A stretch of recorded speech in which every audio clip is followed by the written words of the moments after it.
زمانے طالب علمی میں شادی کر سکتے ہیں اگر مالی لحاظ سے ٹھیک ہوں. آپ خود سوچو, اگر آپ مالی لحاظ سے ٹھیک ہو, آپ کو رشتہ بھی مل رہا ہے, طالب علمی کے دور میں اگر آپ شادی نہیں کرو گے, بعد میں لوگوں کو شادی کی ترغیب کیسے دو گے؟ آپ شریعت کیسے بتاؤ گے؟ جب آپ شریعت بتاؤ گے کہ نبی نے فرمایا یا معشر الشباب من استطاع منکم الباءۃ, حدیث میں آتا ہے کہ جو نکاح کی طاقت رکھتا ہے وہ نکاح کر لے. جب آپ یہ حدیث سناؤ گے تو لوگ آپ سے پوچھیں گے اچھا جب آپ میں نکاح کی طاقت تھی آپ نے کر لیا تھا یا دورہ تک ڈیلے کیا تھا؟ آپ کہو گے ڈیلے کیا تھا. کہا پھر ہم بھی ڈیلے کر رہے ہیں, پھر آپ یہ زیادہ ہمارے ساتھ فنٹر بننے کی ضرورت نہیں ہے. تو جب خود عمل نہیں کر رہے تو دوسروں کو کیسے عمل کراؤ گے؟ دیکھو میں اس کی ایک مثال دیتا ہوں. ہمارے ہاں طلبہ کیا کرتے ہیں, قرآن و سنت پڑھتے ہیں اس نیت سے کہ ہمیں قرآن سمجھ میں آ جائے, حدیث سمجھ میں آ جائے. بھائی عمل کی نیت سے پڑھو. اسلام کو فائدہ جب ہوگا جب آپ عمل کرو گے. آسان مثال دیتا ہوں, حدیث میں آتا ہے وہ شخص جو پیٹ بھر کے کھائے اس کا پڑوسی بھوکا سوئے وہ مومن نہیں ہے. اب طالب علم کے سامنے جب یہ حدیث آئے گی نا تو طالب علم کیا کرے گا؟ جامعۃ الرشید کا طالب علم اس حدیث کی پہلے عربی عبارت پڑھے گا. پہلے کیا پڑھے گا؟ عربی عبارت, کہ بھئی یہ زبر ہے, یہ زیر ہے, یہ پیش ہے. پھر دیکھے گا نحو کے لحاظ سے مبتدا کہاں ہے, خبر کہاں ہے, حال ذوالحال کدھر ہے, جار مجرور کدھر ہے, اس لحاظ سے حل کرے گا. پھر اس کی سند کی تحقیق کرے گا. پھر دیکھے گا کن کن کتابوں میں یہ حدیث ہے. پھر اس پہ پورا لیکچر تیار کرے گا. ان تمام باتوں میں سے کسی بات کا پڑوسی کو ٹکے گا بھی فائدہ نہیں ہے. نہیں آئی میرا خیال ہے بات؟ حدیث کا مطلب ہے کہ جو پیٹ بھر کے کھائے پڑوسی بھوکا سوئے وہ مومن نہیں ہے.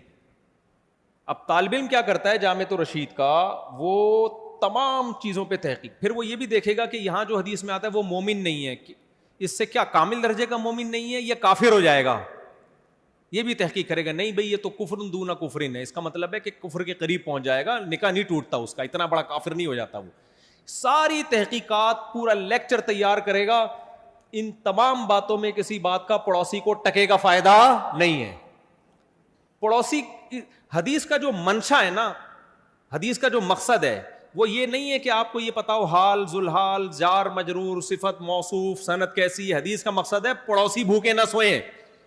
تو ایک پینڈو دیہاتی آدمی جب یہ حدیث سنے گا جس کو نہ سند کا پتا, نہ یہ پتا کہ حدیث کے راوی کون ہے, نہ یہ پتا کہ یہاں کافر ہونا مراد ہے یا کامل درجے کا, وہ جا کے کیا کرے گا؟ اچھا یار پڑوسی کو روٹی کھلا دے گا. تو حدیث کا مقصد جو ہے وہ حاصل کر دے گا وہ جاہل آدمی. کیا خیال ہے؟ تو اسی طرح یاد رکھو جب ہمارے طلبہ کے سامنے یہ حدیث آتی ہے نا کہ اے نوجوان ہو تم میں جو نکاح کی طاقت رکھتا ہے نکاح کر لے, اس کا مقصد کیا ہے؟ اس طالب علم کو بھی زنا سے بچانا, اس جوان کو. لڑکیوں کی بروقت شادی ہو جائے سوسائٹی میں, تاکہ نوجوان لڑکے جب جلدی نکاح کریں گے تو لڑکیوں کی بھی شادی جلدی ہوگی, باپوں کو بیٹیوں کو گھر بٹھانا نہیں پڑے گا, وہ بھی برائی کی طرف نہیں جائیں گی, مینٹلی ہیلتھ بھی اچھی ہوگی, نسل بھی بڑھے گی, خاندان آباد ہوگا. جب گروتھ ریشو بڑھے گا مسلمان قوم پاورفل ہوگی, جوانوں کا ریشو بڑھ جائے گا, بوڑھوں کا ریشو کم ہو جائے گا. تو ہر لحاظ سے امت اسٹیبل ہوگی, کمانے والے زیادہ اور کھانے والے کم. آپ نے کیا کیا؟ ایک عامی آدمی کو جب ہم یہ حدیث سناتے ہیں, وہ غریب آدمی رکشہ چلاتا ہوگا, وہ اپنے بیٹے کی شادی کر دیتا ہے کہ کوئی بات نہیں, اس کو وہ فائدے حاصل ہو جاتے ہیں, ان کی بچیاں بھی نبڑ جاتی ہیں ان کے خاندانوں کی. لیکن جب جامعۃ الرشید کے طالب علم کے سامنے یہ حدیث آئے گی تو کہے گا یہ حدیث بخاری میں بھی ہے, مسلم میں بھی ہے, تو پہلے تو یہ متفق علیہ حدیث ہے. امتحان میں اگر آ گیا کہ یہ حدیث کہاں کہاں ہے تو میں بتا دوں گا بخاری میں بھی ہے اور مسلم میں بھی, متفق علیہ حدیث ہے. امتحان میں دوسرا سوال آئے گا اس حدیث کے راوی کون ہے, تو یہ سوال کا جواب بھی عبداللہ بن مسعود رضی اللہ تعالیٰ عنہ حدیث کے راوی ہے. نمبر 3 امتحان میں تیسرا سوال آئے گا من استطاع منکم الباءۃ, جو تم میں باء کی طاقت رکھتا ہے, باء کا مطلب کیا ہے تو وہ بھی بتا دے گا. استطاعت کا مطلب کیا ہے اس پہ بھی پورا لیکچر لکھ دے گا. شباب کسے کہتے ہیں بھئی؟ معاشر الشباب حدیث میں آتا ہے اے نوجوانوں. نوجوانی کی عمر کب سے کب تک شروع ہوتی ہے؟ تو ابن حجر رحمۃ اللہ علیہ کی فتح الباری دیکھے گا, پورے شباب پہ پورا لیکچر تیار کر لے گا. کم بخت کرے گا وہی بڈھا ہو کے شادی, جس سے اس کے خاندان کی لڑکیاں کا بیڑا غرق. اب جتنے طلباء جو دیر سے شادی کر رہے ہیں ان کے خاندانوں کی لڑکیاں بھی دیر سے شادی پر مجبور ہو رہی ہیں کہ نہیں ہو رہی؟ پھر ان لڑکیوں کے باپوں کی بوجھ بڑھ رہا ہے کہ نہیں بڑھ رہا؟ وہ بھی پریشان ہے ہماری بیٹیوں کے لیے رشتے نہیں ہیں.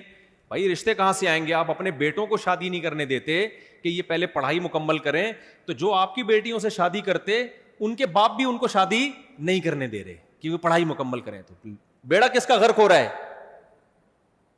لڑکیوں کا بیڑا غرق ہو رہا ہے, اور آپ کا بھی ہو رہا ہے جو برائیاں پھیل رہی ہیں.